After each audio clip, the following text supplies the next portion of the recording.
Hello mga loves! Nanapudta karon diri nagluto na pudta og ube maha blanca with chia seeds. Kani siya mga loves. O kani. Gipalit ni sa akong anak si Naisi. Ayan. So sa gula na to og chia seeds ang atong maha blanca mga loves.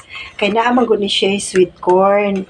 So ang sweet corn nga isa ka can gihurot nako diri sa akong creamy maha blanca. Oh, di ba? So ispiso kaayo ang gataan ni mga love. So dugay kay ni siya daot. Ayan. Lutoon gid na tug maayo kay ang iyahang consistency medyo dili pa kaayo. So mag-ukay lang taan ni mga loves. Konteng pasensya pa. Pasensya. Isubling dili ta Tagalog mga loves, no? Bantayanan gyud ang pronunciation. Paano pagbigkas ng tama sa mga salita. Ayan. Murag hapit na gyud ni mga loves. Hapit na gyud kaayo ni. So, naka-ready na po ang atong mga sudlanan.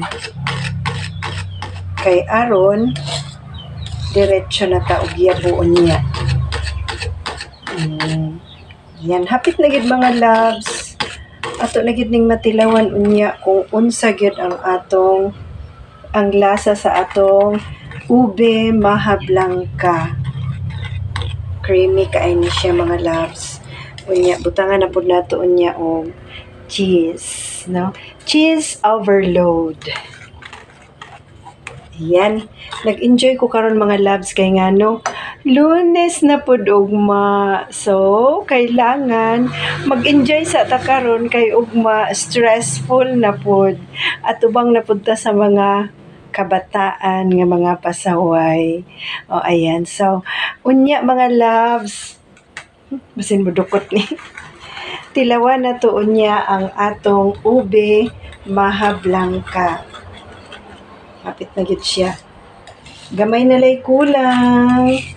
Makatilaw na ta karon sa atong ube maha blanca. Sign off muna tayo. Babu!